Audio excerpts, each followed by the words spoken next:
Halo guys, sobat-sobatku yang terdidik semuanya. Mungkin kamu sekarang lagi cari pekerjaan ya. Kamu lagi job seeking kerja di BUMN. Udah banyak loh perusahaan, terutama BUMN, yang kamu coba lamar.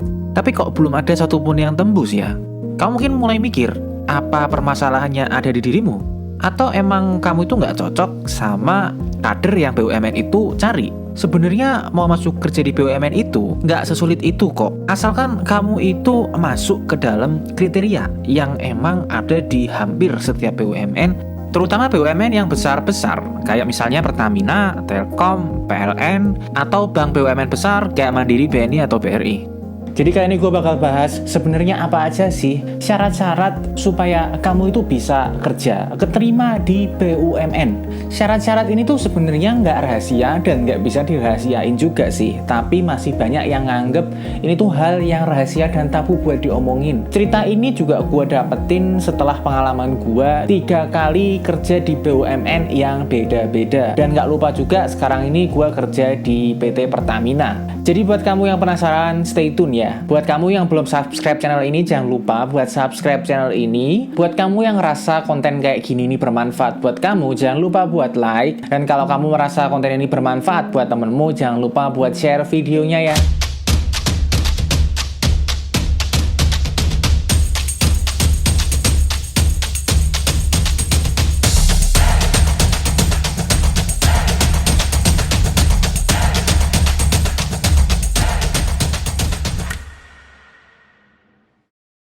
Oke, sebelum kita mulai, kenalan dulu, nama gue Bagus. Gue biasa bahas soal pendidikan, soal karir. Gue juga beberapa kali bahas bisnis, investasi, dan juga mindset, psikologi. Buat kamu yang suka konten-konten macam ini, jangan lupa buat subscribe ya. Oke, jadi buat kamu yang penasaran, sebenarnya apa sih syarat-syarat khusus supaya kamu bisa keterima di BUMN? Oke, biar gak kelamaan, kita masuk ke yang pertama. Jadi syarat pertama itu kamu harus cerdas. Definisi atau arti dari cerdas itu tuh memang luas ya. Cuman intinya cerdas itu bukan berarti punya IP yang tinggi, bukan berarti punya nilai yang bagus, tapi kamu itu ya cukup cerdas buat masuk di BUMN ketimbang kandidat-kandidat lainnya. Gua sendiri IP-nya nggak cum laude, tapi gua sendiri udah mencicipi 3 BUMN sampai sekarang. Jadi buat kamu yang IP-nya nggak cum laude, ya udah buktiin kalau kamu itu memang cerdas dan cocok buat masuk di BUMN. BUMN itu bakal ngelakuin screening atau tes kecerdasan dasar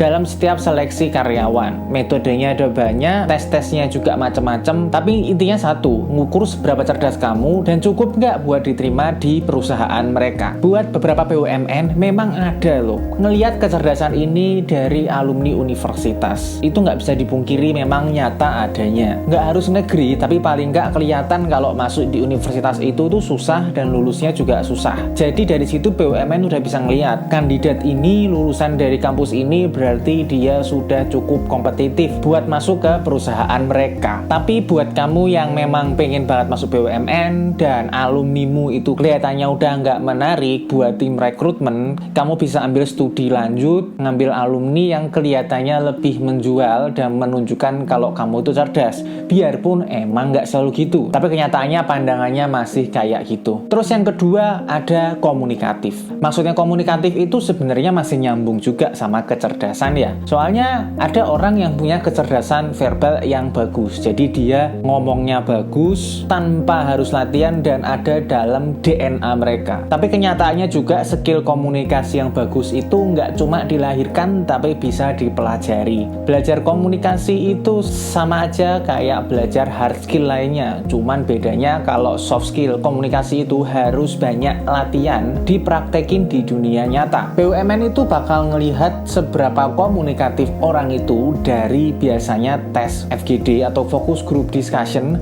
dan juga waktu wawancara. Jadi memang banyak banget yang diperhatiin waktu tes FGD dan wawancara ini, tapi komunikasi itu salah satu faktor yang dititik beratkan dan kelihatan banget di tes ini.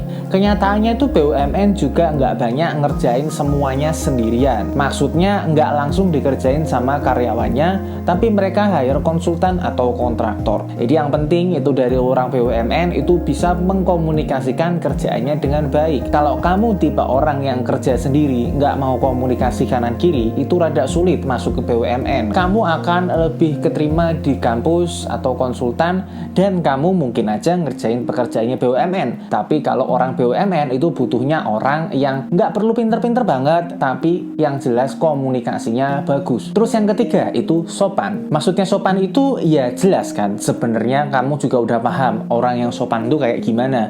Tapi mungkin bertanya-tanya, kenapa kerja kok harus sopan? Kan kita nggak mau ngelamar anak orang, kenapa harus sopan? Kan kita nggak mau bertamu, tapi mau kerja, kenapa harus sopan? Ya itu yang kejadian di BUMN. BUMN itu kebanyakan senior-seniornya, atasan-atasannya, atau bahkan yang punya BUMN, dalam hal ini pemerintah, itu menyukai banget kalau mereka diperlakukan dengan sopan. Ya memang demografinya itu seperti itu. Jadi kalau kamu mau hidup selamat di BUMN, seenggaknya buat keterima aja, itu kamu harus kelihatan sopan dan bisa kerjasama dengan baik sama orang-orang lama yang ada di BUMN itu. Jadi kalau kamu mau masuk BUMN itu nggak bisa sekedar pinter ngomong, pinter nyelesain tugas, tapi membuat orang-orang yang ada di sekitarmu itu nggak nyaman karena kamu kerjanya itu sembarangan dan nggak sopan sama lingkungan sekitarmu. Jadi penting banget buat kamu belajar sopan santun dan menjaga perasaan orang-orang yang ada di sekitarmu. Itu bakal kelihatan banget waktu ntar kamu wawancara manajemen. Orang ini cocok nggak ya kerja di BUMN? Dia bisa nggak ya nyampur sama budaya kerja di BUMN? Parameter penilaiannya ada banyak, bisa dari masuk ruangan sampai studi kasus yang aneh-aneh. Di syarat yang keempat ada namanya peduli. Peduli itu juga udah jelas, intinya kamu itu peduli sama perusahaan tempat kamu bakal bekerja nanti. Dalam hal ini BUMN ya. Jadi kepedulian itu ada banyak. Peduli sama perusahaan,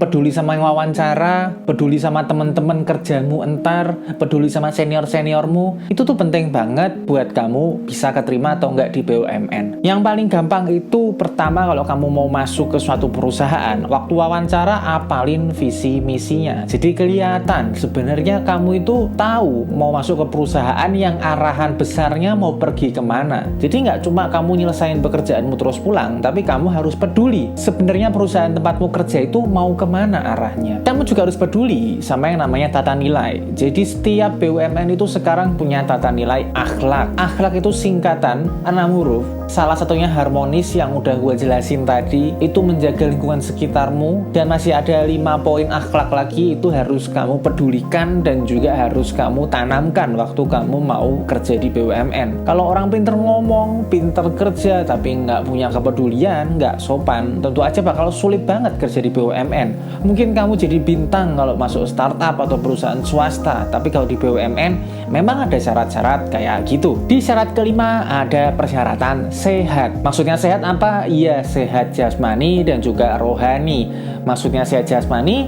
ya kelihatan sih waktu kamu daftar BUMN itu pasti ada namanya tes kesehatan. Tes kesehatan itu kenapa dilakuin? Padahal kamu itu kan mau kerja, nggak mau naik haji. Ya permasalahannya soalnya kalau kamu kerja di BUMN, kamu itu bakal dapat asuransi. Kebanyakan, nggak semuanya, cuman kebanyakan BUMN yang besar itu menyediakan asuransi yang cover semua penyakit karyawannya. Jadi asuransi ini bikin perusahaan-perusahaan itu ngelakuin screening yang ketat buat karyawannya yang masuk ke perusahaan itu. Kamu bisa Google tips-tips tes kesehatan supaya perusahaan BUMN itu bisa nerima kamu, biarpun kamu itu nggak sesehat itu. Tapi intinya secara filosofinya, ya kamu harus sehat masuk BUMN, karena BUMN itu bakal ngover kesehatanmu. Nggak lucu juga kan kalau kamu keterima di BUMN, terus kamu langsung sakit, kanker, habis ratusan juta yang ngover perusahaan. Dosa kamu sama negara kalau itu. Bahkan ada loh perusahaan BUMN yang dia itu kandidatnya banyak yang gugur waktu tes kesehatan, soalnya perusahaan itu beneran ngover kesehatan karyawannya 100%. Jadi mereka udah ngelakuin tes kesehatan di awal-awal. Jadi yang bener-bener masuk di perusahaan itu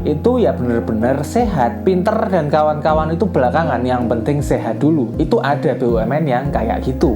Akhir kata, gue ucapin semangat buat kalian yang sekarang masih cari kerja dan pengen bergabung di BUMN. Kurang lebih itu tips and trik dari gue. Kalau ada pertanyaan, jangan lupa tulis aja di komentar. Kalau kamu suka video ini, jangan lupa like videonya. Kalau kamu ngerasa konten ini bermanfaat buat temenmu yang juga sama-sama lagi cari kerjaan, jangan lupa buat share video ini. Jangan lupa subscribe channel ini juga ya. See you in the next video, bye-bye.